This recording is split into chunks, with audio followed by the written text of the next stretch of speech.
What's going on, guys? Welcome back to the Morning Mayhem. It's your boy Chris coming at you with another full show. Super excited to have you with us. If it's your first time watching, I hope you enjoy it. I hope you get something out of it. If you are a subscriber and you continue to come back and watch my shows, I hope you have your therapist session scheduled soon to figure out why. But I am grateful to have you here with me and with all of us, our little community that's growing and building here. Not only here, obviously YouTube, Rumble, little video platforms here that we're on has been growing in subscribers and followers and whatnot. But X, Twitter, man, that has blown up. So if you are here because of that, welcome aboard. Welcome to the Mayhem. Super excited to have you. We do cover all kinds of politics, entertainment news. Obviously right now it is a political season. We are in an election year. This week we had the DNC. So I will go ahead and say that I'm not going to dive into the DNC very much. There's a couple things I want to talk about it. But I'm not going to dive into it very, very deep. More than likely, we'll cover a lot of this on Third Railify's Off the Rails, which I'll probably mention again later. But it's a Saturday night show that we do on. He usually sends it to Rumble, YouTube, and whatnot, but Rumble gets the uncensored stuff that we can't talk about everywhere else. So Off the Rails Saturday nights on Rumble. I'll put a link down in the show notes below. But more than likely, we'll talk about that there on that show. And another great show, and again, I'll plug them again later too, is the Spin Cycle, which is actually the daily show version of the Washcast. And it's more current, up to date about stuff that's going on a daily basis. And that's by Robert Herr, gentleman that we've had on the show before, and I've been on his show. Really good friend of the show, just like Sean from Third Railify, both super great guys. So go check those guys out. They are talking about the DNC, most likely more than I will be. Things are constantly changing and evolving, and I don't want to dive into it too deeply until everything's kind of been laid out there and happened, and I can dissect it a little bit. So may do it a little bit next week, may just kind of put some stuff out on X or something like that, or Twitter, whatever you want to call it, throughout the week, and be done with it, because there's just no depth to it other than a couple things I'm going to talk about today. But again, I do want to welcome you guys to the show. If you are new here, I do tend to ramble sometimes. I try not to do it too much. And again, I am going to try to keep this show a little shorter. And in fact, the next few shows, I'm going to try to keep a little shorter for a couple of reasons. One, again, I have kind of a finished short film shot and ready to be edited, and I haven't touched it since we finished shooting it weeks ago. And I'm excited to get to that. And not only that, but we'll be doing our very, very first live stream. Now, I've been on other folks' live streams before, had fun, always a little nervous, being on someone else's channel. I don't want to say the wrong thing. And, I don't like being on camera anyway. This is not my thing. I'm a filmmaker. I like to be behind the camera as the director, the editor, lighting, whatever. So this already isn't my thing, and then put me live. But I was talking into it. I'm going to do a live stream, our very, very first one. It is going to be on Labor Day. It's going to be Monday, September 2nd, which is only, 2 Mondays away now? So, Monday, September 2nd, I will have some more details coming out. I've been saying that for a few weeks now, but I think I got pretty much everything nailed down. So next week for sure, I will have all the details. And prior to that, I will probably release that on my socials, so you know who's going to be on the show, what time, where to watch, all that good stuff. And it'll just kind of lay that out. So first time doing that, I'm hoping it goes off with a big bang, and we'll see if that becomes kind of a regular thing or not. Don't know. It's up to you guys really on that. But I don't want to, like I said, drag this out too much longer than I have to. So we're going to go ahead and dive in to the very first story. Now, this one is one I am sure that most of you that are watching this are, probably in the know. You guys are probably aware of some of the stories we're going to talk about. The topics, obviously, my content tends to lean to the right, very, favorably to the right.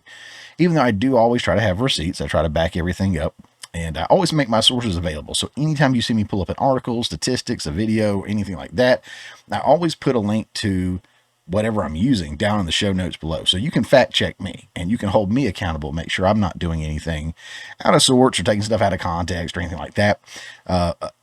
that's better than mainstream media. I don't know what to tell you. So I tried my very best to do that for you guys, so you can check that out and hold me accountable. But even though I do lean to the right, I try to, like I said, have my receipts and the facts, and try to come with it as best I can. So we're gonna roll into the first one. This comes from The Hill. Trump huddles with Tulsi Gabbard ahead of debate with Harris. And you guys remember Tulsi Gabbard, right? One super hot fox from Hawaii that ran for president for the Democrats. But since then, she has been significantly more highlighted, spotlighted, revered, or whatnot by the right. We've kind of adopted her as one of our own. Yes, beautiful woman. She's been in the military and served this country. She's been a senator or congresswoman and done a fantastic job there. She ran a great campaign in the Democrat Party, and she's the reason that Kamala, she got knocked out of the race. If you don't remember that one, let me remind you about how that went. I'm proud of that work. I want to bring in Congresswoman Gabbard. Congresswoman Gabbard, you took issue with Senator Harris confronting Vice President Biden at the last debate. You called it a, quote, false accusation that Joe Biden is a racist. What's your response? I want to bring the conversation back to the broken criminal justice system that is disproportionately negatively impacting Black and brown people all across this country today. Now, Senator Harris says she's proud of her record as a prosecutor and that she'll be a prosecutor president, but I'm deeply concerned about this record. There are too many examples to cite, but she put over 1,500 people in jail for marijuana violations and then laughed about it when she was asked if she ever smoked marijuana. She blocked evidence. That would have freed an innocent man from death row until the courts forced her to do so. She kept people in prison beyond their sentences to use them as cheap labor for the state of California.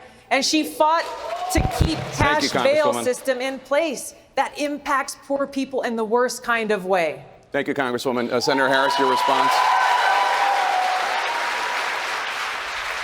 As the elected Attorney General of California, I did the work of significantly reforming the criminal justice system of a state of 40 million people. A bullshit. A bullshit. A bullshit. A bullshit. It is why, and because I know that criminal justice system is so broken, that I am an advocate for what we need to do to not only decriminalize, but legalize marijuana in the United States. I want to bring Congresswoman Gabbard back in. Your response, The bottom line is, Senator Harris, when you are in a position to make a difference and an impact in these people's lives, you did not. And worse yet, in the case of those who were on death row, innocent people, you actually blocked evidence from being revealed that would have freed them until you were forced to do so. There is no excuse for that. And the people who suffered under your reign as prosecutor, you owe them an apology. Senator Harris. Yeah, so you guys remember that, right? Good looking woman. All right. This is Trump huddles with Tulsi Gabbard ahead of debate with Harris. There she is again. I heard somebody say that they didn't care for the gray streak or whatever. It reminds me of what was that X-Men character? Was it Rogue? I think it was Rogue. Kind of dug it back then too. Former President Trump has met with former Democrat Republican or Representative Tulsi Gabbard in recent days, huddling with the one-time presidential candidate who shared a debate stage with Vice President Harris in 2019. A Trump campaign spokesperson confirmed the former president has spoken with Gabbard, though they dismissed the idea Trump was engaging in traditional debate preparations ahead of his September 10th showdown with Harris. President Trump has proven to be one of the best debaters in political history, as evidenced by his knockout blow to Joe Biden. I mean, anybody could, my 11-year-old could have done that, a knockout blow to Joe Biden. I mean, it wasn't hard, right? I mean, the dude's like Walking Dead. I mean, Trump's good. I'm not trying to take anything away from Trump. Don't get me wrong. But it didn't take much to take out Joe Biden. Just saying. But anyways, Trump campaign spokesperson Caroline Leavitt said in a statement he does not need traditional debate prep, but will continue to meet with respected policy advisors and effective communicators like Tulsi Gabbard, who successfully dominated Kamala Harris on the debate stage. And yeah, she killed it. You guys saw that one. And Kamala never recovered from that. You know, she dropped out of the race. She was polling lower than anybody. And now as VP, she's, I mean, the worst polled, you know, liked, respected VP like of all time.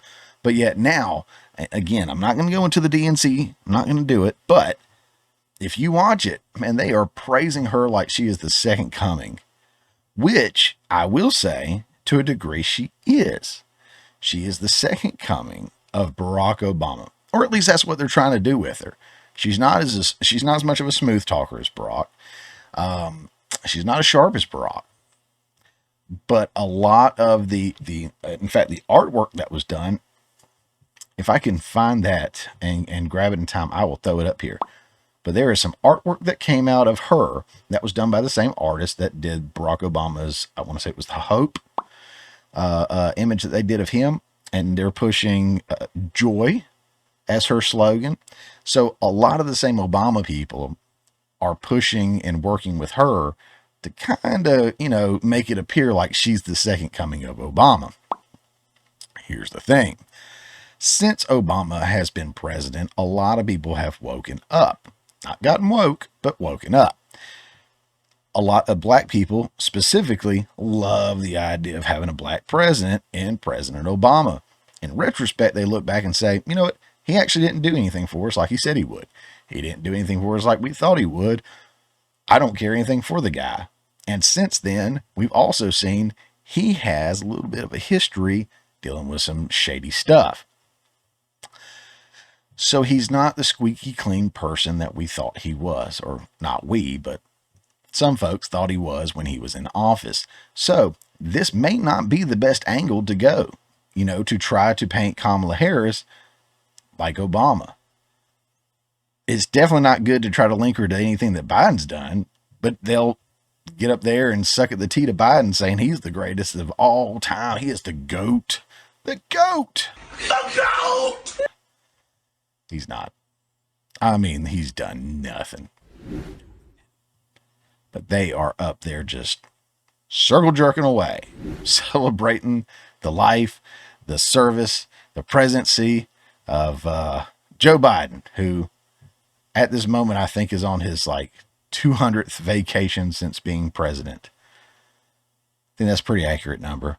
But anyways, guys, I'm not going to harp on this story.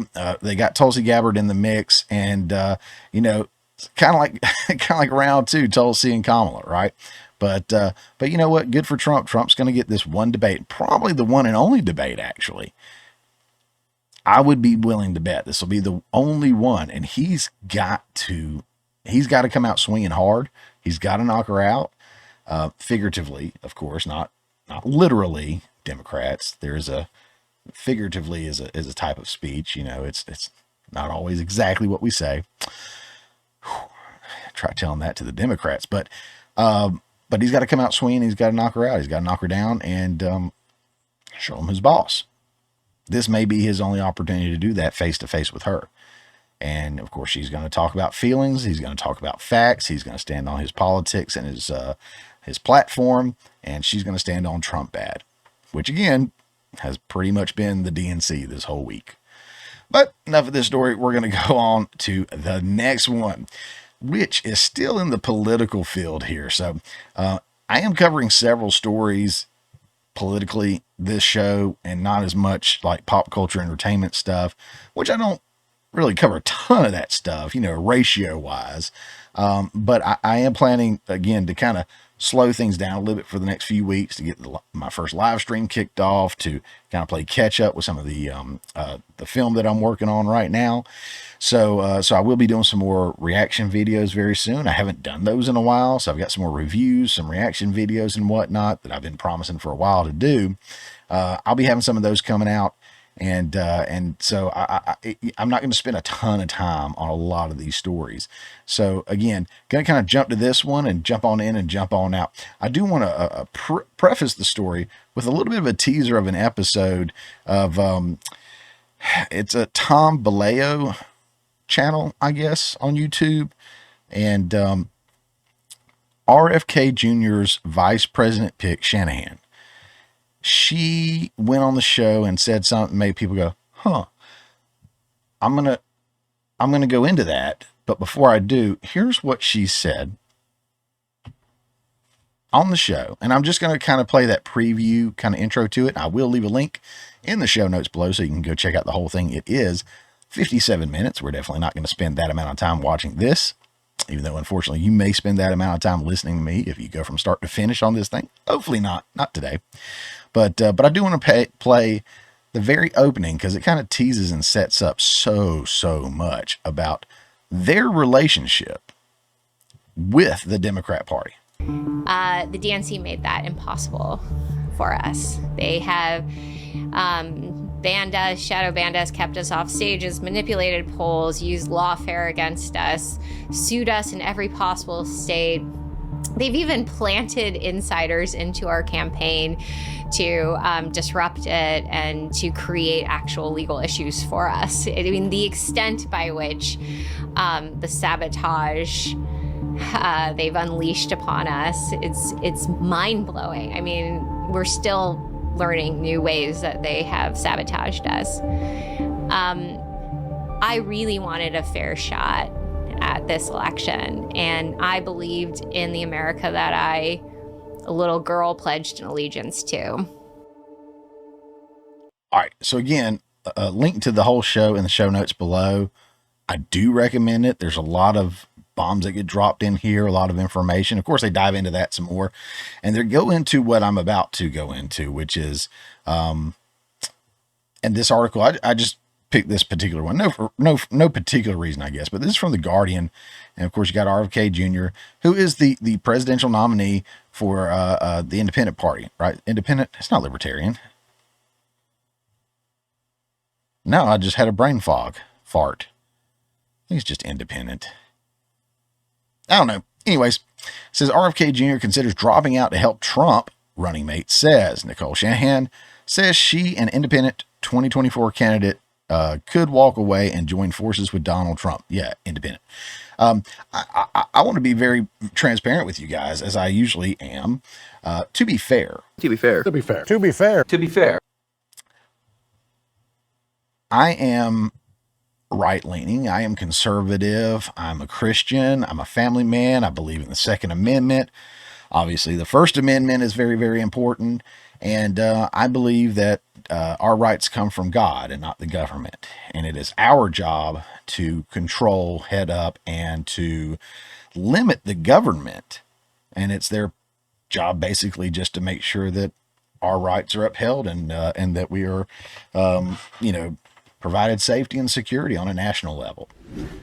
Outside of that, they can pretty much just stay the hell out of the way. That being said, you can say I'm libertarian, you can say I'm Republican, you can say whatever. I kind of dip my toes in all areas because a lot of people are this way, even though they are kind of, more one way than the other. I'm obviously more conservative, Republican, whatever you want to call it, than anything else. I definitely dip my toes in the libertarian department some. I even slide over to the Democrat side a little bit of that liberalism, progressiveness over there. I kind of like some of the stuff over there. Kind of a Frankenstein, a monster, if you will, of different ideas. And if we all examine ourselves, we all probably have a little bit of that in us where, okay, that side makes sense with this, and I don't understand why we don't do that. But ultimately, you're still grounded in your core beliefs that put you where you are politically. I didn't know where I was for the longest time when I started getting into the game. I'm going to give props real quick to Jon Stewart of The Daily Show.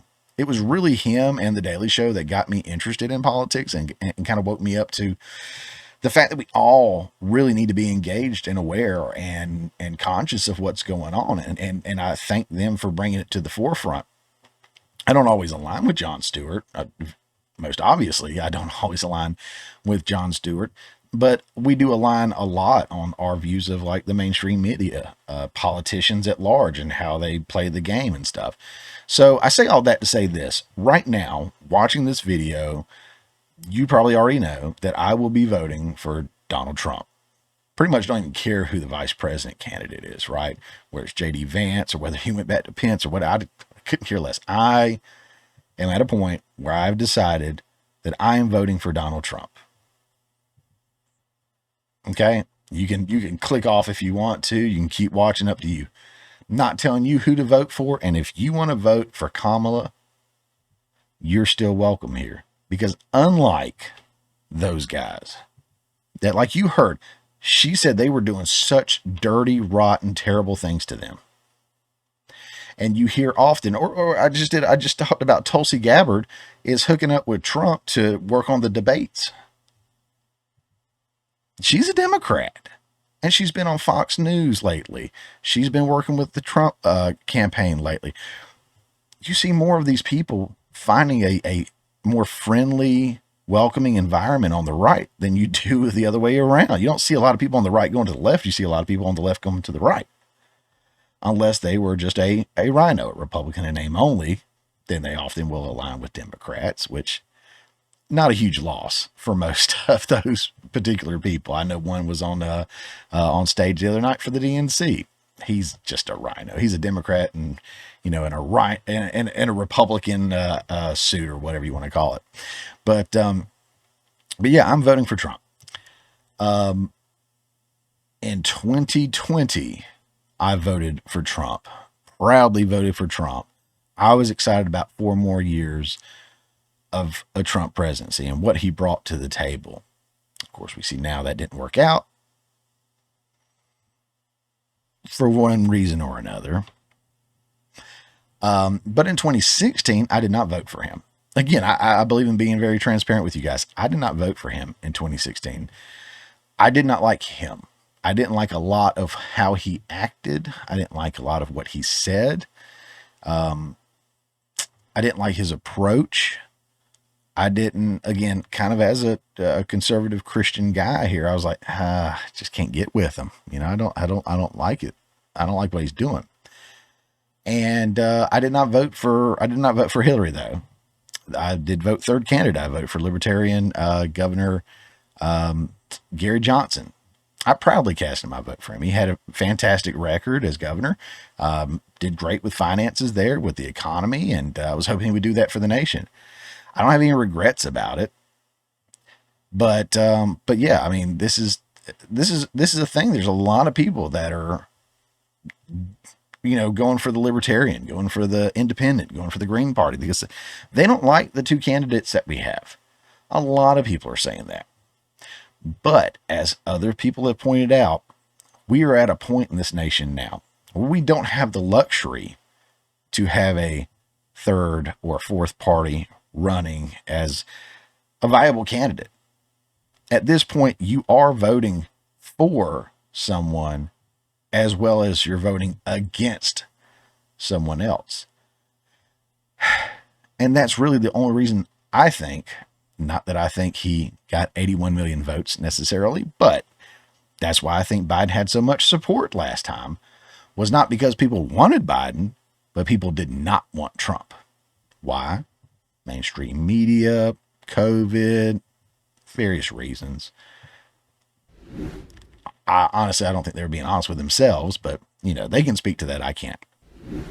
That all being said, again, being transparent, I don't always go for conservatives.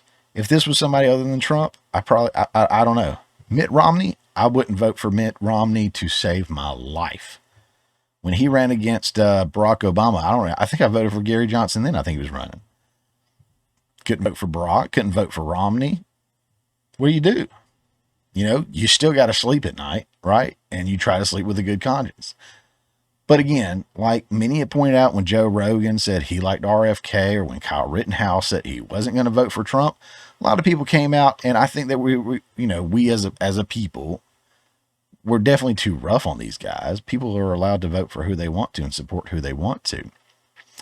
But I think we're at a point now where you are voting against so much, whichever way you go. You're not just voting for stuff, you're voting against other stuff. So, for example, I'm a 2A guy, right? I believe in the Second Amendment. I believe in the First Amendment. I believe in girls competing in girls' sports, boys and boys, protecting our women and our girls. Not in the same way the Democrats do. Democrats mean they should be able to kill their unborn babies. I mean that they should be able to compete in sports and other, stuff, within their gender, and not have to worry about some biological male running over them, hurting them, hospitalizing them, maybe even killing them. I hate to be, such a negative guy or such a downer, but, what am I as a father going to do if I see a biological boy tackle my little girl out there on the soccer field? Daddy's going to be on that soccer field too. And so is their parents. And we're going to handle it. Because that's just not right. It's not right. I'm sorry. So right now, conservatives are like, we have to protect women and little girls from that. And the Democrats are like, we got to protect women and girls from having to carry a child they don't want. So they should be able to kill it. More on that in another segment a little later on in this show, actually. So I won't keep going down that one. But you see what I'm saying? Like, you're voting against stuff as much as you are for stuff in this election. So it's more vital now that we align ourselves with where we stand and with what we oppose. Does that make sense? I hope that makes sense. So right now, RFK, back to the story. RFK Jr., I don't think it necessarily came out of his mouth yet. But his VP says, look, Democrats are awful. They've treated us awful. And I think we need to align with Trump. We may very well align with Trump, drop out of here. I'd love for us to be a viable, an option. But for those of you that know the story, I mean, there's several stories to be fair, but I mean, the DNC has done everything they could to get RFK off the ballot in so many states and to challenge him.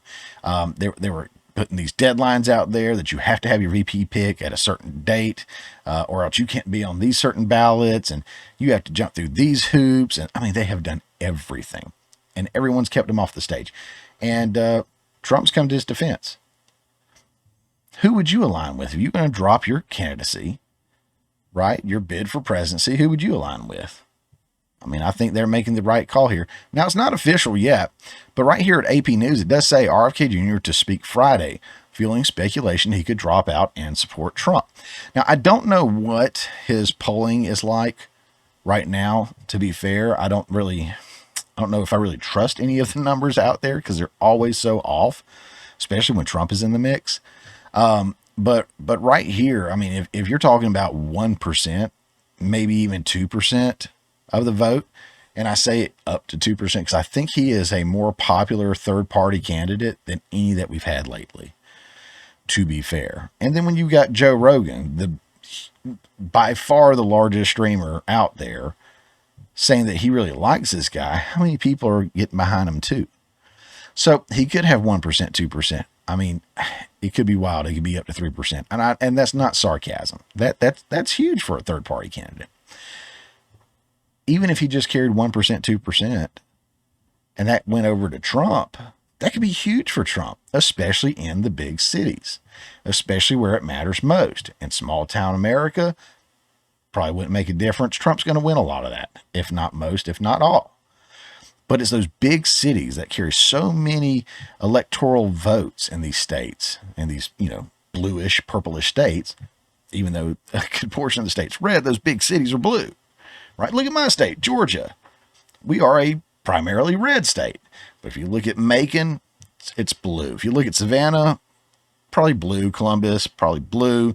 And Atlanta, and right there around Atlanta. I call it all Atlanta. It's like all these little hubs of Atlanta. It's Atlanta. The whole thing's like a dark, dark blue, which makes our state blue or purple. Right? I mean, our two senators are Democrats. Our governor's a Republican, kinda. So 1%, 2% could change the game. So don't know yet. It's going to come out later today at the time that this show comes out on Friday morning. It will come out later today. Him doing probably a press conference or coming out with something, making whatever this announcement is that he's going to do. I would assume that he is going to drop out and support Trump and hopefully carry his supporters with him. So that's that. What do you guys think? Did you like RFK at all? Do you think it's going to help out if he comes over and supports Trump? I think it will, but I'd be interested to know what you guys think. Let me know down in the comments below. What do you think? Is it going to help anybody, or is it just going to kind of like flatline? You know what I'm saying? All right, moving on to this next story right here. Let me get it pulled up. A little bit of entertainment news on this show. We're not all politics on this one, even though probably ought to be with everything going on. But do want to mention this one because I am an internationally award-winning filmmaker. I don't say that very much because I do feel like it's very self-serving, and I'm not into all that. But I'm only that way because I've worked with some amazing people. So I will shine a light on those guys. Those guys, the folks I've worked with have been amazing. So it's not just me. So I guess I can throw that out there, right? Without sounding too braggy and stuff, right? But I am in the entertainment world. I love it for what it is, being an outlet for art. I love being artistic. My daughter loves to draw. She wants to do some artistic stuff. I'm obviously artistic. I love it. I think it's great. I love all kinds of art. Comedy. Man, comedy is great. Comedy is good. I need comedy in my life. I want comedy to be like it used to be. People, their sides hurting, they're laughing so hard. If you go watch a comedy special now, and I got burned in my comments for this, but if you go watch a comedy special now, it's more preaching and more applause than it is laughter. That's not what comedy is. Comedy is about stirring up the laughter. Now, you can get some of that other stuff in there, you know, but it's more of a lecture than it is comedy. I miss comedy being comedy. You know what I'm saying? I miss comedy being comedy like I miss men being men and women being women. Can we get back to it, please? All right, so here's this story. The 2025 Oscars are looking for a host. John Mulaney, Steve Martin, and Jimmy Kimmel aren't interested. Who will host the 97th Academy Awards? Not these comedians, they say. So here's the thing. I think John Mulaney is funny. He has a very dry delivery on stuff that doesn't sit well with a lot of people. I think it goes over a lot of people's heads. They don't appreciate that comedy. I do actually appreciate it quite a bit. But even sometimes I'm like, he's a little hit and miss with me. Steve Martin, if they had Steve Martin come and host, I think Steve Martin would add a sense of classic comedy. Even though I never thought Steve Martin was all that funny, to be fair. That's just me. I'm sure I'll get a little bit of hate in the comments. Never really thought Steve Martin was all that funny. I thought he was a good comedic actor. But as far as like any of his stand-up goes, or anytime he was doing stuff like this, like hosting or whatnot, and he had to be comedic, it wasn't all that great. I mean, you were just counting down the seconds until he busted out the banjo and did his song or whatever. But never really thought Steve Martin was all that funny. But he is a classic throwback, if you will, to a better time in comedy, TV, and entertainment. Now, Jimmy Kimmel, on the other hand, well, he's a little bitch. I don't like him.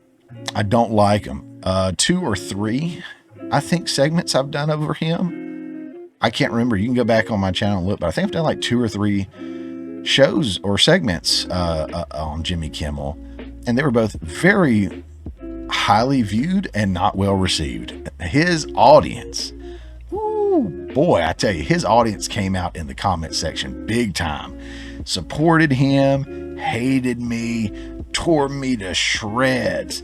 But the thing that they forgot is their words mean nothing to me, because I know who they support. I know who they're behind. So, you know, come at me, bro. But I don't like Jimmy Kimmel. Jimmy Kimmel would have been a terrible host. Everyone is tired of Jimmy Kimmel. Here's what I think. I think these guys need to go back to the drawing board and figure out how to do an award show. Yeah, you need a good host, but you need a better award show. We need a reason to watch. We've gotten to a point now that these guys are coming. I'm going to go right here. Sorry. We got to a point now. Again, I'm a filmmaker.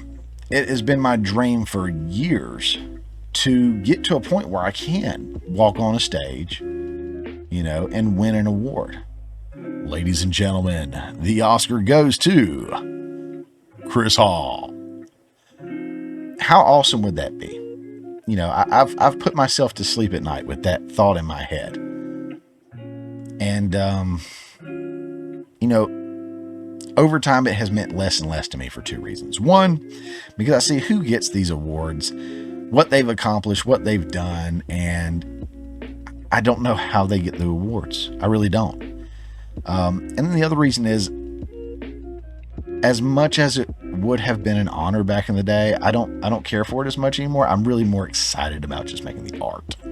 You know, I want the fans to enjoy it. So if you make a film and the fans really enjoy it and you never win an award, to me, you've been more successful than someone who's got a shelf full of these awards. Now I've got I've got a few physical awards and some certificates, and if you go to my website for my filmmaking, you'll see all these, laurels on there for all the different awards we've won and recognitions we've gotten, interviews we've done, stuff like that. So it's all well and good, but it's all small film festivals where, legit fans, people, just everyday normal people, have voiced that they enjoyed what we did. And to me, that means significantly more. So to the Oscars, it doesn't matter. And I'll save you guys from having to read all this crap and have to look at Jimmy Kimmel anymore.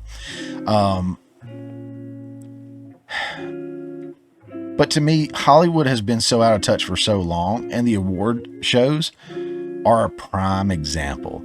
They are picking the wokest of hosts. They are having the wokest of presenters out there, and all of them had the same thing: Trump bad, Biden great, free health, all the talking points of the DNC base. This is basically DNC every award show. And Trump bad. I mean, of course, that's the main talking point of the DNC, it seems like, but Trump bad, Orange Man bad, I want to punch Nazis bad. And we're just sick and tired of it. Even if you agree with them, I would think at this point you're kind of like, dude, it's run its course. Let's move on to something else. At least I would be. I'm a conservative Christian guy, filmmaker, and I don't want to make movies about that all the time. I like making controversial stuff. I like stuff that entertains everyone. But they've picked their sides, and they picked their audience, and they push the other ones away. So to answer the question about who should host, who gives a damn? I don't even know if they need the Oscars anymore. It ain't nothing but a bunch of rich celebs that have probably been to Epstein Island, patting each other on the back for a job well done at creating some stuff most of us have probably never even seen. Gonna go into this next one here that's kind of DNC story. Okay. Again, not gonna do a deep dive into the DNC. Again, I mentioned this earlier. I would definitely suggest checking out this Saturday night's Off the Rails over on Third Railify's channel. I'd highly recommend on Rumble, because he may put it on other streaming platforms as well, but he always ends up on Rumble. So he may censor some stuff and go straight to Rumble. He may only do Rumble rather, or he may simulcast it and on different platforms and then cut over to Rumble so he can talk about the more spicy stuff. So my recommendation is always Rumble anyway. But I'll leave a link to his channel in the show notes below, and you'll go check those out. You won't be disappointed. He covers some great stories. I love me some Sean over there at Third Railify. Does a really, really fantastic job. But I'm sure we'll probably talk about the DNC a little bit more in depth Saturday night there. And then also, too, there's a daily show that comes out now. A good buddy of ours from the show, Robert Herb. He's been on the show before. I've been on his show. Very blessed to do that. And that was the Washcast. Well, he still does the Washcast, does a great job with it, but now he has a daily show that he does called The Spin Cycle. And I'll leave a link to that channel below as well. I know he is on Rumble and X, and now I feel a little unprepared. I can't remember if he does it on YouTube or not, but Rumble and X, I know he streams to, especially Rumble. Guys, if you don't have the Rumble app, or if you don't watch creators on Rumble, you're really missing out. Some great folks over there. I've started really diving into some of these other creators on Rumble, and man, it's getting pretty good over there. So I would highly recommend that. Go check that out. But link to his show will be in the description below. Again, I think these two shows, guys, whatever, are going to probably talk about the DNC a little bit more than I will on this show. Again, I want it to finish and I can kind of do a recap of some stuff, and I may just put that stuff out there on X. I don't know. But so far it's basically been abortion good, Trump bad, everything's Trump's fault. Kamala's going to fix everything, but everything is going good under Biden and Kamala. And if you say Kamala's name wrong, you're a racist and you're showing your whiteness. And this and that, except I did hear Bill Clinton say her name wrong a couple of times. And I'm interested to see if we'll ever hear anything about his white supremacy and whatnot. So, because that's all they have. There is no platform. There is no policies. The only couple of political platform items that they have, they basically took from the Trump campaign. But again, not going to do a deep dive today on that, but I do want to talk about two things that I think are important. Again, a lot of times you guys will hear me go after the mainstream media, or you'll hear me go after kind of the root causes of things, right? Instead of the actual stories. Reason being, I do a show once a week. Stories evolve, but the core stuff does not. Not only that, but there's some other channels out there that do a significantly better job than I do at covering some of these more fast-paced stories. I like to have all my receipts, all my facts, everything together. Granted, some of these guys have bigger teams than I do, and they can get it together. I'm a one-man band, so I do the best I can. But the core never changes. So what I want to call out right here is you've got the left against the left, right? So this is from the Independent. Pro-Palestine protesters tear down fence at Democratic Convention Center as thousands take to Chicago streets. So they are out there protesting the DNC. I don't think we have a good video here, but oh, it's not going to let me get rid of the video, is it? Oh no. Here it is. Close, you animal.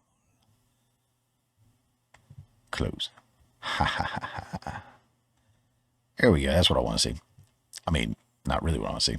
But it says protesters have broken through a fence set up by police at the site of the Democrat National Convention on its opening day in Chicago as thousands took to the streets to voice their opposition to the war in Gaza. Footage posted online showed a few dozen people breaking away from a larger march and taking down pieces of the erected security fence. Police later confirmed that multiple people had been arrested. So the DNC and the police and the security, and they're putting up the fences. We see businesses. We've seen videos of them. I don't know if you've seen these. They're out there. Businesses in the area are putting up plywood and whatnot to cover their windows and their doors. They don't want to get broken into. They don't want to get destroyed. We got the fences going up. Got the protesters hitting the street. None of this stuff happened for the RNC. I mean, I'm just saying, this stuff seems to follow the left. It seems to be the left doing it, and now it's the left doing it to the left. It's the left versus the left. You can never be left enough, progressive enough for the left. The line always moves. Hey, we believe in gay marriage. Yes, but you need to believe that we can transition children. Okay, I didn't know the line moved that far. Like, I believe that we should support Israel in this fight. No, you need to support Palestine. You just wrong. You on the wrong side. Well, I don't know what you want. I believe we should protect women and children. You talking about in sports, or you talking about being able to kill their babies? I don't know. What do you want? We want to kill our babies. We don't want responsibilities. All right, we'll do that then. We'll do that. The left is constantly chasing that line of being progressive enough, liberal enough to hold that audience. Here's the thing. Not everyone is moving that way. A lot of people are staying moderate. A lot of people are staying toward the middle. A lot of people are starting to drift over, as we've seen, over to the right. Because as the right slowly adopts more progressive things and makes it part of their platform, They are grabbing these people by the thousands, tens of thousands even, because not only that, but they feel left behind by the Democrat Party. A lot of people have said that it's not the same party that it used to be. So first of all, they're putting up walls, fences. It's like they work or something. Obviously, they didn't hear. But why would they put them up? Isn't that shocking that the party that wants to build bridges and tear down walls are putting up walls and probably blocking bridges, to be fair? But this talks about it. This shows a little bit of it. This is in wokeness. Guys, if you're not following, first of all, if you're not following me on X, do that, because one, I'm starting to put up more and more stuff. Two, I share a lot of other people's great stuff. Again, other people, if they're doing it better than me, I'm going to put their stuff out there. No question about it. I don't have to have the limelight all the time. I'm not that guy. I don't care. I want the best story out there from the best presenter. And if it's not me, I will gladly show you someone else. In Wokeness is phenomenal. So if you're not following In Wokeness, I do highly recommend In Wokeness on X as well. It says, Kamala Harris, it is outdated, wrong, and backward to think more police creates more safety. Meanwhile, her convention. Let's check this out. I don't know if there's any sound to it or not. Look at all those cops blocking the roads. Look at that. But she said it is outdated to think that more cops equals more protection, right? And we've got to defund the police. That was one of her big talking points, along with, Cori Bush, who's no longer around. But yeah, I mean, look, they're quite hypocritical when it comes to their own safety and security stuff, right? Hey, you're not allowed to have guns, but I'm going to spend thousands of dollars of taxpayer money to pay for private security who has guns to protect me. It's different. I'm more important than you. My family is more important than your family. Screw you. Here's another one. It's from Tim Young over on X. Tim Walz has made Chicago feel a little more like Minneapolis. With his presence, I'm sure Kamala will fundraise to bail these lunatics out, just like she did during the BLM riots. This one I'm pretty sure has sound. That's right. That's right. Stay tight. That's right. That's right. Stay tight. They got a little team leader right there. It reminds you kind of January 6th a little bit, right? I mean, I haven't seen them, to their full extent what they're doing. Let's press on and see if we can find some more videos or whatnot. But I mean, people are still in jail right now from January 6th that have done less than what these people are doing right now. That's the thing that pisses me off the most. Steven Crowder mentions this all the time, but we have a hypocritical system. Laws are not applied equally. Depending on, people talk about white privilege all the time. If you go to court, we're more likely to get a worse charge if you're white, and it's something like this. I mean, look at January 6th again. Most of these people are brown or black or whatever, a different shade other than white, basically, which is what diversity is all about. Diversity isn't about inclusion for everyone. It's about excluding white people. And here's the thing. I've mentioned this so many times on my show, in my life. I couldn't care less about the color of someone's skin, but the content of their character. I know people say that all the time, but legit. My best friend's black. I make films with him. Most of the people that we work with are black and brown. Diversity does help us, I think, in that art world, because we have different cultures and backgrounds that come together and write more impactful and interesting stories. I don't think that makes a difference on who should be a pilot of a plane or who should be the operating doctor in an emergency. It should be the best person for the job, right? And then the left is all about some DEI, unless you call somebody a DEI hire, and then all of a sudden it's a bad thing. They can't even stay consistent within their own words, within their own platform, their own programs, their own things they're pushing. Kamala Harris was a DEI hire. But if you call her that, they think it's a bad thing, call you racist and every other name under the sun, even though they will say DEI is a great thing. Which is it? Which is it? But we don't have an equal system of justice. Sorry, we don't. And Chicago police are beginning to make large numbers of arrests to shut down the DNC. Now, notice how aggressive they are toward the cops.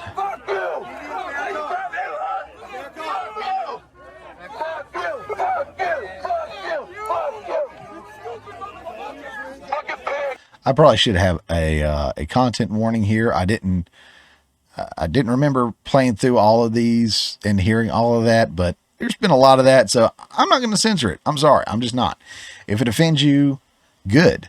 I hate virgin ears. I hate doing that to you. But at the same time, again, I got to point to Steven Crowder. When we censor and when we sugarcoat and when we pull back and try to soften the story up a little bit to make it more audience friendly or Christian friendly or what, we're doing a disservice. You guys need to see how ugly these people are, how ugly their words are, how ugly their attitudes are, how violent they are. It's like when we talk about the books that are in kids' schools. Speaking of which, I believe I'll be talking about that on Point of View on a show that's coming up. I will speak more about that once we get it locked down. We've had to reschedule a couple of times because they've just been overwhelmed with people trying to get on their show. But I am going to be talking about banned books and leaving the kids alone on their show. And again, I'll share that information with you as it becomes available. But really excited about that because I love kids. I think kids are the most innocent of everyone. I want to protect kids. I want to protect everyone's kids, especially mine, to be fair, more than anybody's. But at the same time, if your kid is around me and around my kid, they are then my responsibility to take care of them. They're in my care. I will give my life for your kid as quickly as I will for mine in a situation where I have to. So in a situation where I have to speak up, I'm going to. So I am going to talk about that, I believe, on her show. Again, more information on that later. But yeah, I don't want to sugarcoat things. I want you guys to see the absolute nastiness that comes from these folks. I'm going to go back to playing this. So again, a little late in the game for this one. I'm sorry, but language warning. Language warning. I can't. I'm fucking squished.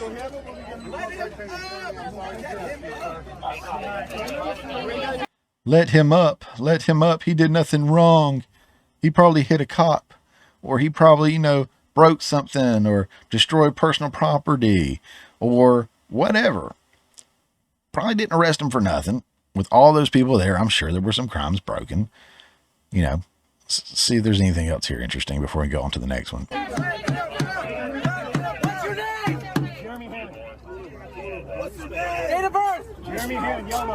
What is your name? What's your name? Tony. What's your name? What's your name? Tony. Fuck you, Tony. You'll get it when he's in custody. Move back. Get the fuck away. You're very fuck away. Yeah, guess what? Man, free Palestine.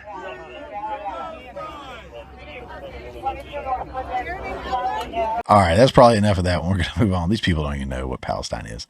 All right, bunch of idiots. That's the same dude right there from a different angle. It's utter chaos in the streets.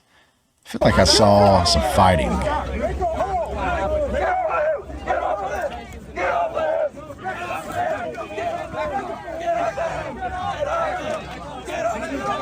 Look at him pushing the cops.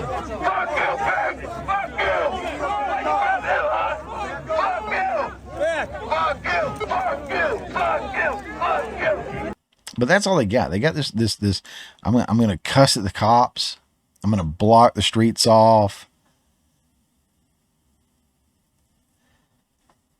I found out fairly recently and was mocked a little bit, to be fair, that I did not know until, I don't know, maybe a month or two ago. Soy. I've heard people call them soy boys. Thought it was maybe like soy milk. They were soft or something. Didn't realize that soy tricks your body into creating estrogen, or thinks that you're injecting estrogen or something along those lines. It increases your estrogen, lowers your testosterone, whatever. And that's why they call them soy boys.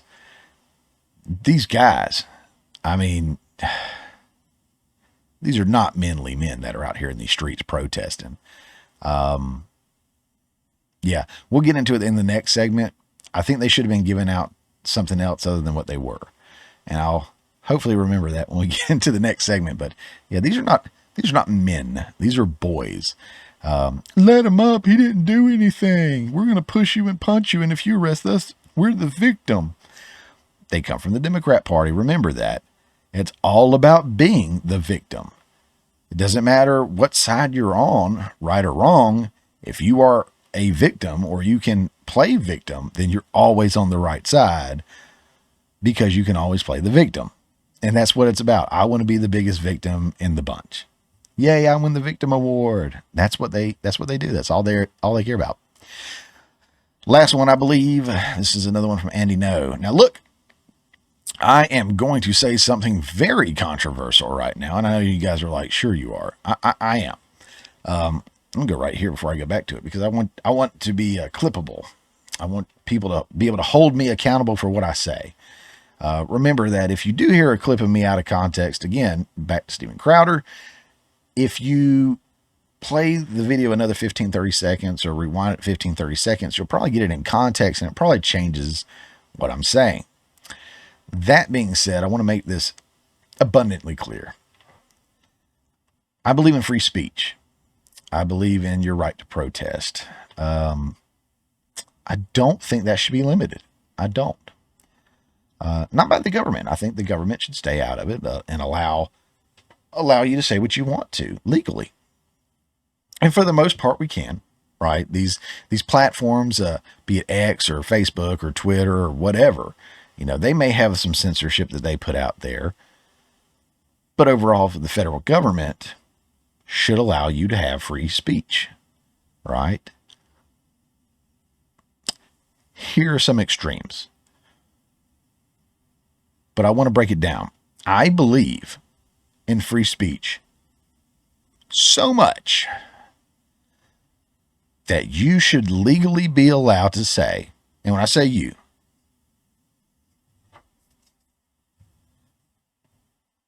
a white person especially, you should be able to say the N-word legally. And you can. Right now, you're trying to make it hate speech, but right now you can say it. You can say it. The hard R and everything. And I believe legally you should be allowed to do so. But just because you can do something doesn't mean you should. And just because you can do something legally doesn't mean there may be consequences for doing something socially that's unacceptable. So while it may be very legal for you to use the N-word, hard R and everything, right? Oh man, get it out of your system. I wouldn't recommend doing it, because if you say it in front of the wrong person, you just might get your ass whooped. Y'all feel me? So let's continue down this a little bit. I'm a Christian. It is your right to worship whoever you want to, legally. I am not going to physically force you to worship my God, to accept Christ as your Savior. I'm not going to. I might talk to you about it and say, hey, pretty cool stuff right here. And it's up to you. There may be some other religions that either say you're going to convert or I'm going to kill you. We can't talk about that, right? But while you can legally protest churches, you can, build your Satan altars, or you can do whatever you want. Doesn't mean you should.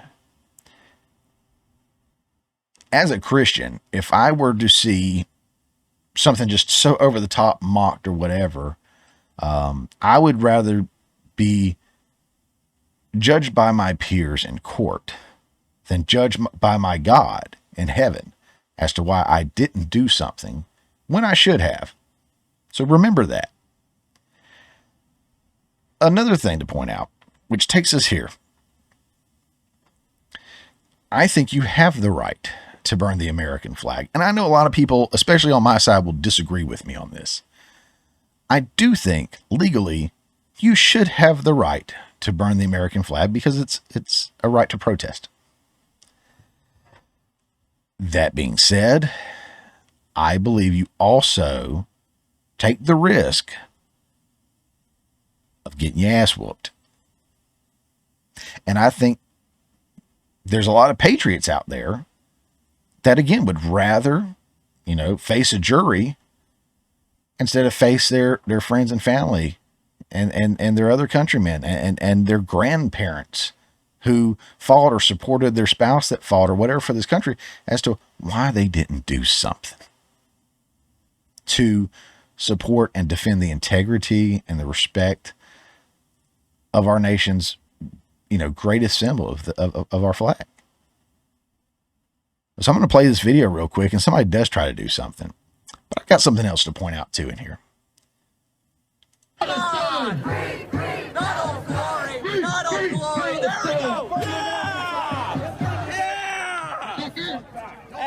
All right, so I'm going to stop right there.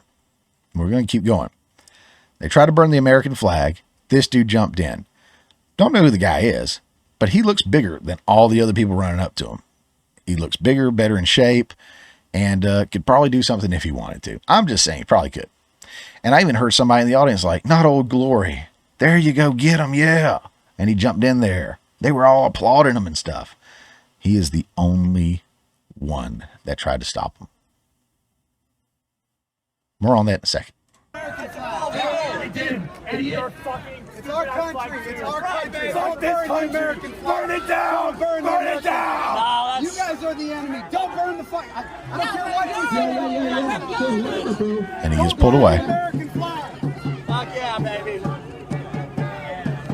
And then he gets pulled away. And then what happens? All these earmuffs, sorry, pussies surround them with their cameras and want to film it. I don't know if they're just trying to expose them or intimidate them, because the camera guys always, I've got you on camera.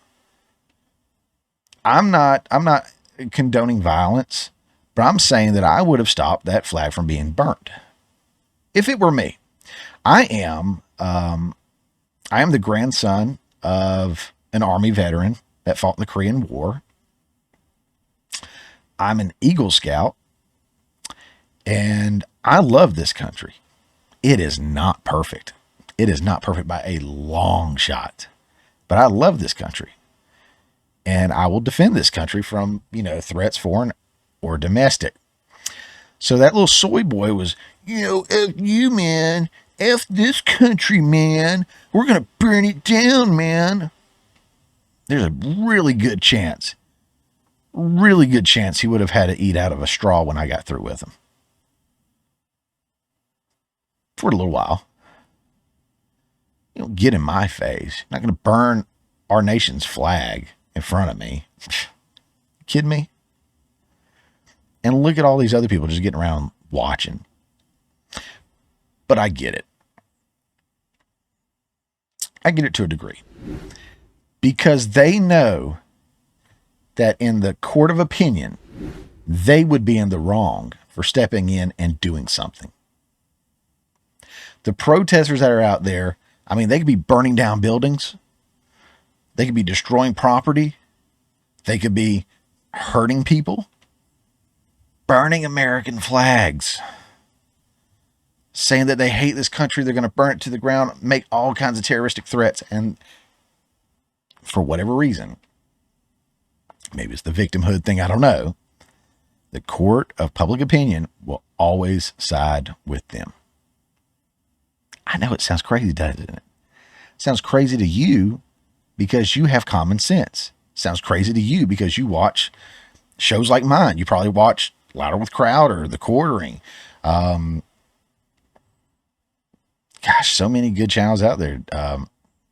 Dan Bongino, Third Railify, Spin Cycle, whatever. I could go on and on with great alternatives to mainstream media. But the people that watch these shows, that watch these channels, that watch us, are more in the know and more aware, and it seems stupid that this stuff's happening. But the public at large is still following along with whatever narrative that they're told to follow along with, the agenda that they're given, because it is easier to comply and to be left alone. Sometimes I wish I didn't know as much as I do and I wasn't, awake like I am, red pilled or whatever, right? It was easier before. It was a happier time before. But I'm there. I see what's going on. And in my gut, I had to come out here, create like the overlays and all the little videos and the little transitions. And I had to come out here and I had to talk to you guys and had to present this stuff to you guys because it wasn't getting done enough.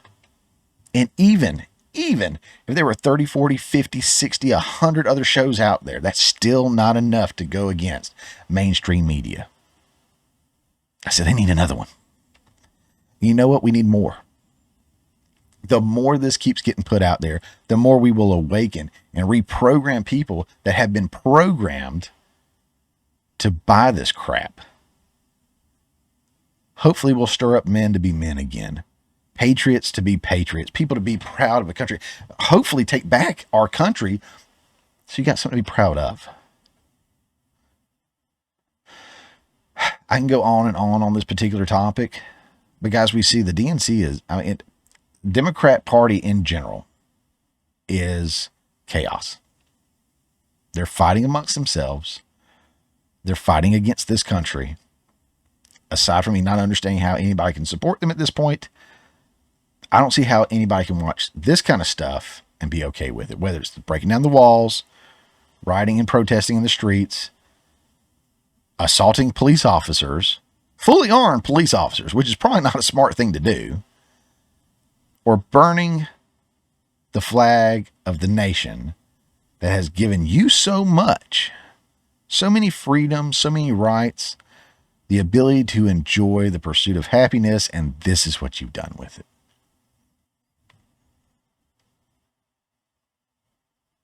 What a waste. What a waste. All right, guys, I'm going to go into the last one here, and I'm going to be fairly quick on it because if I don't, I'm going to start going down a rabbit hole, and I'm going to start getting pissed off.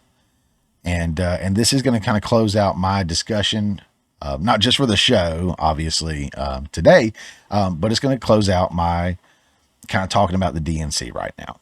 Okay, so something you guys are probably aware of.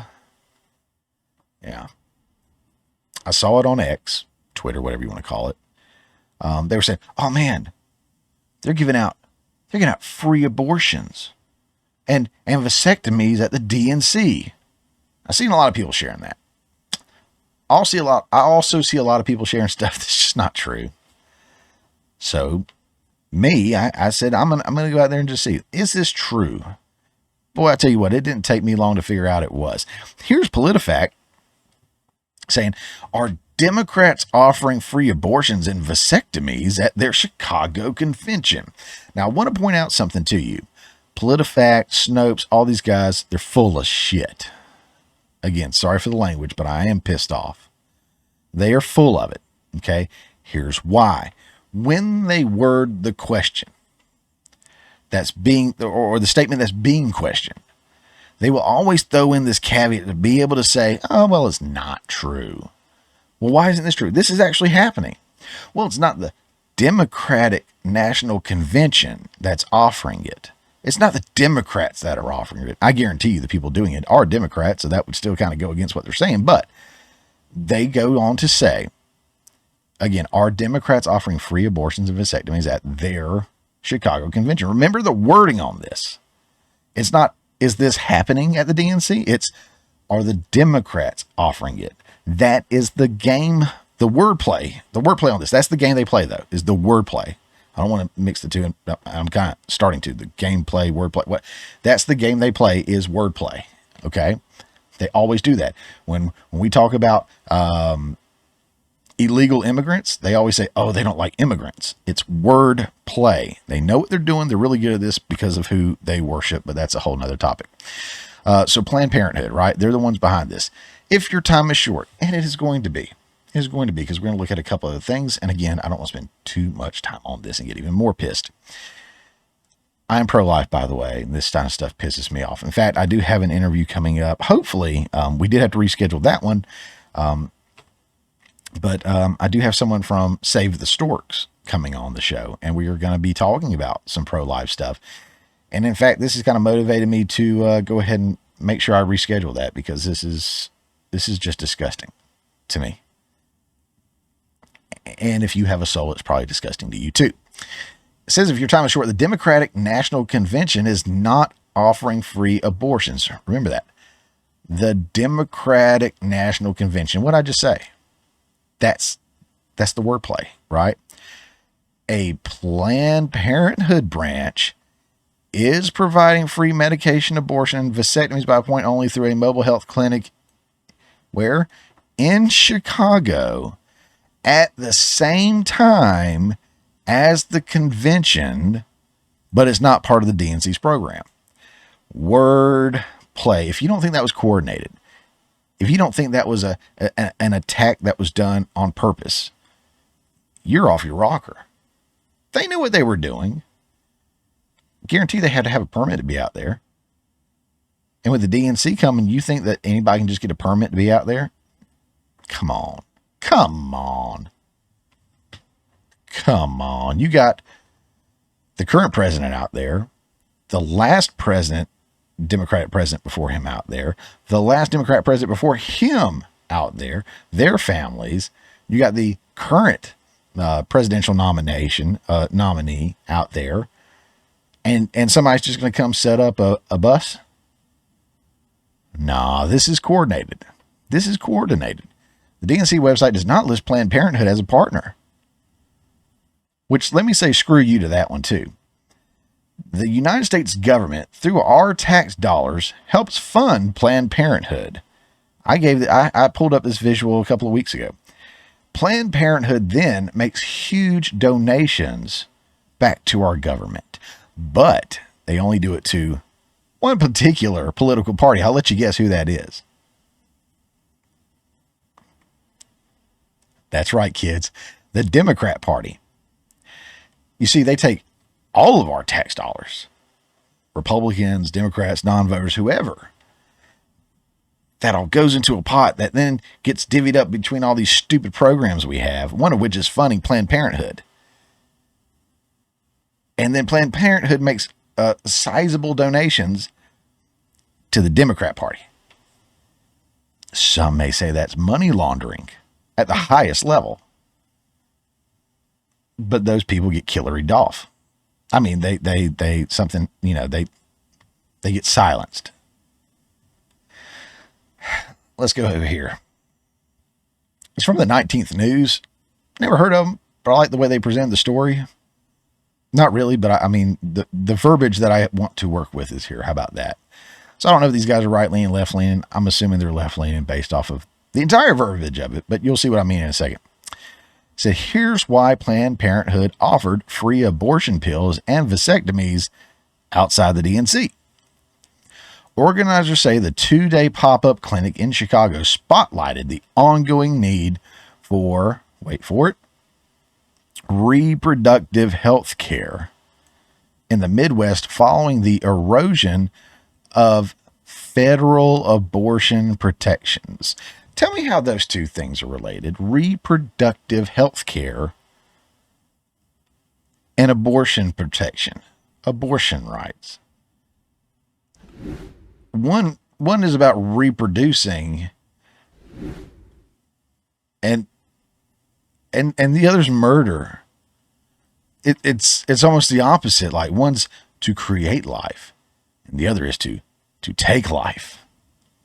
Look, abortion is a hot topic. You and I are probably going to disagree on some aspects of that, and that's fine. Most people don't mind meeting in the middle. From where the left is, wherever the right is, we can find some middle ground. Now, The far left, however, likes to take things a little bit too far with this. And you'll hear them on the mainstream media trying to debunk that all day long, but there is plenty of video, audio, documented evidence that that they want to take it as far as they're being accused of. Again, I'm not going to go into that one on this story. I've gone into it before. You can go back and watch some of that stuff, or you can do your own research. Guys, I do really recommend doing your own research sometimes too. You're going to find better sources than what I find. And you're going to find your kind of stride in this journey of uncovering things. And I applaud you. And I encourage you to go do that. I don't think there was anything else in here I wanted to cover other than that byline or whatnot. Not the byline, but the tagline up there. Talking about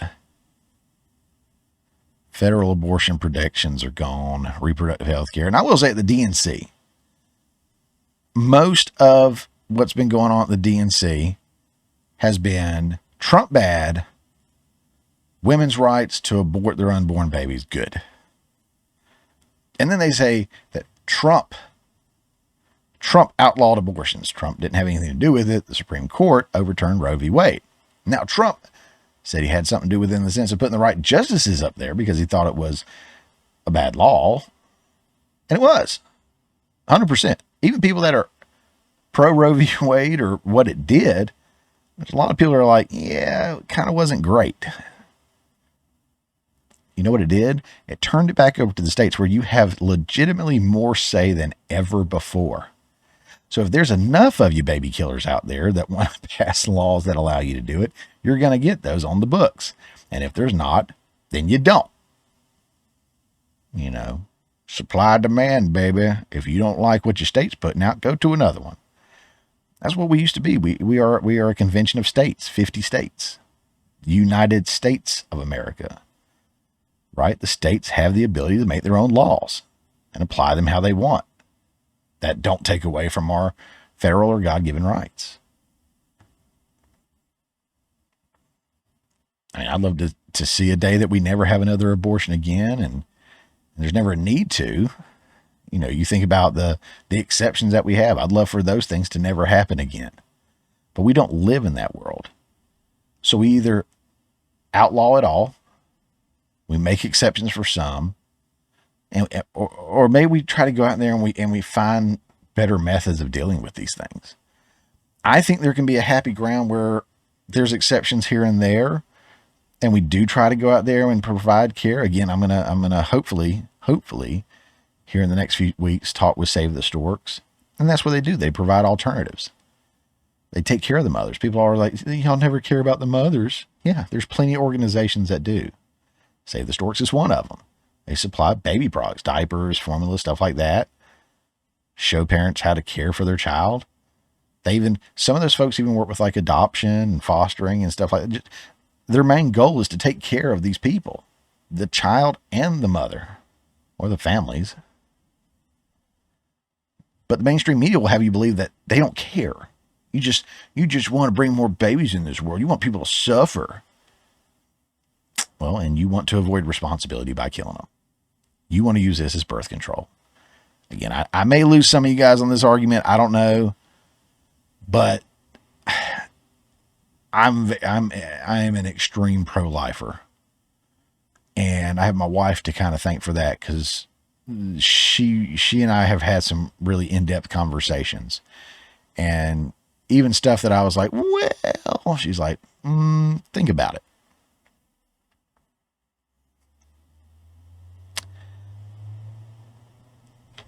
I'll show this and then I'll close. Because again, I don't want to go too deep here, but she kind of sets me up for what I want to close with. Alexandra Lane's over on X. Never heard of her before. Don't know who she is. Gave her a follow because I love this so much. It says 25 babies killed from Planned Parenthood's abortion on wheels just outside of the DNC. We can never become a great nation if we don't protect the most vulnerable. Amen, sister. How sinister to see abortion be uplifted as a convenience. Love it. It's just a minute long. Let it run. I have a pretty sad update on the abortion on wheels near the DNC. It's been reported that 25 pregnancies were terminated, along with a handful of vasectomies. 25 lives. I'm sure the Democrats are just oh so happy about that. You know, Planned Parenthood is such an ironic name for a baby murdering business. What exactly is there to plan when you were just preventing men and women from entering parenthood to begin with? I feel like this is something that should naturally repulse people. Whether you think abortion should be legal or not, how is this not a vile display? And isn't the point of their pro-choice for profit argument that they need Planned Parenthood locations so people don't get procedures in the back of a van in a parking lot, in which they're now doing anyway? I feel like this is so dystopian to watch the DNC call their theme Hope and Joy when right outside there's child sacrifice under the guise of reproductive health care. What's even worse is seeing evangelicals for Harris or Catholics for Choice continue to promote said hope and joy when they really should be busy repenting. Abortion is not like ordering a taco. And it takes a special kind of evil to turn abortion into a drive-up business right outside of a political convention. So I'd be oh so careful with what you are supporting. Yeah. Love it. Love it. It's a young woman there. I say, again, I don't know anything about her. She doesn't look old. Or old to me comparatively. You know, there's a young woman there that seems very passionate about what she's saying, and she's 100% spot on. And yeah, be careful who you're supporting. One of the things that pissed me off the other night, in fact, I was in, I'm gonna do another plug for somebody. I'm sorry if I say your last name wrong, brother. Dom Lucre. I've been in his live streams the last couple of nights in the chats, watching the DNC, and everybody's just wilding out. We just can't believe what we're seeing.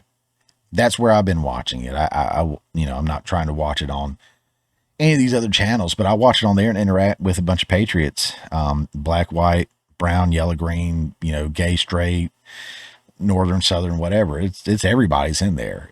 It's a wonderful mix. It's a wonderful collection of people, thoughts, ideology, backgrounds coming together and all just standing against this.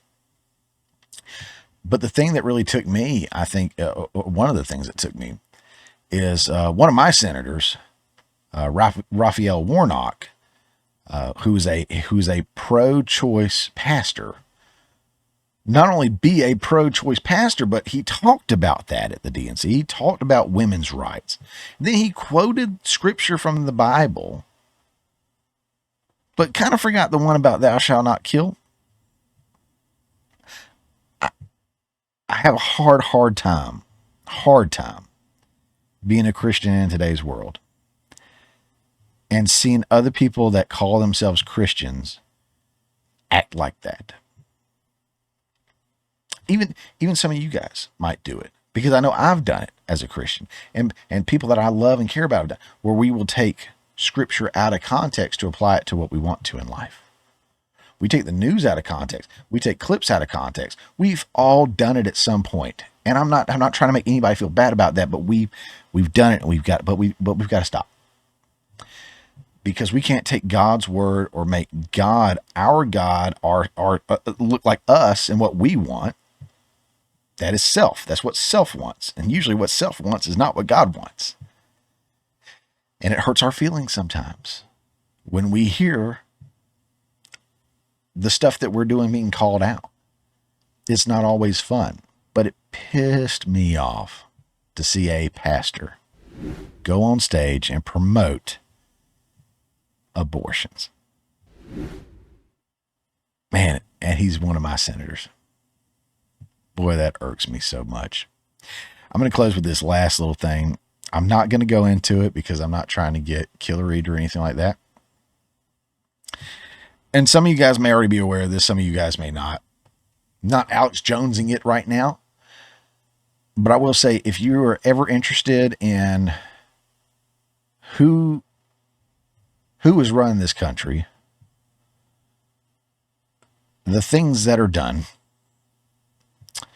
behind closed doors, the gods, demons, whatever you want to call them, that are worshipped, the things that are done to worship those gods, There's definitely a rabbit hole you can go down that we're not going to right now, maybe later. But if you want to go down a rabbit hole,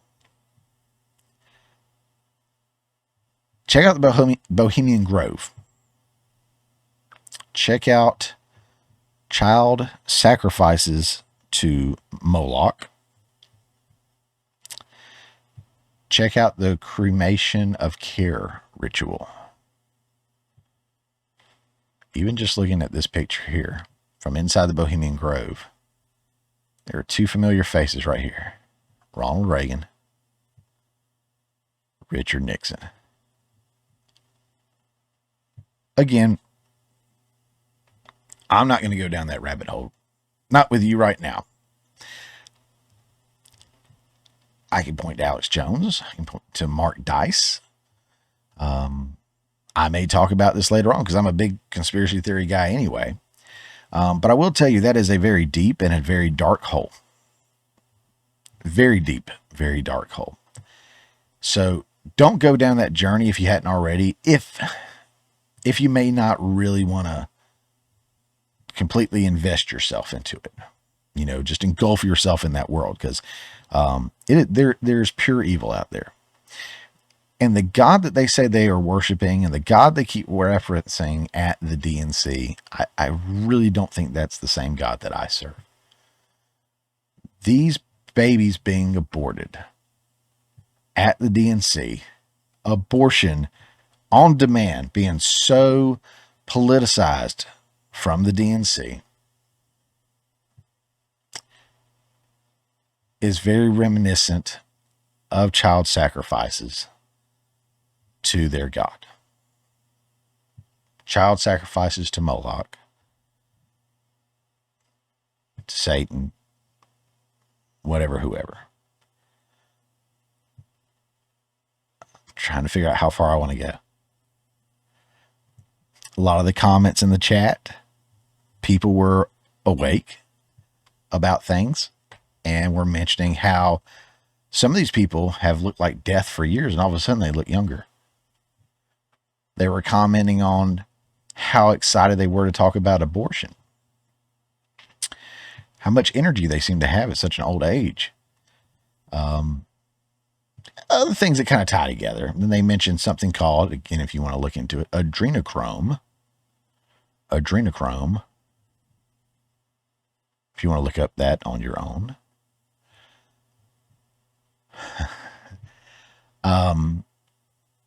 But yeah, how far does the rabbit hole go is the real question. How far have we gone as a country to support these people that support these values? Not only that, but to hear the mindless sheep in the crowd clapping along and cheering along with it.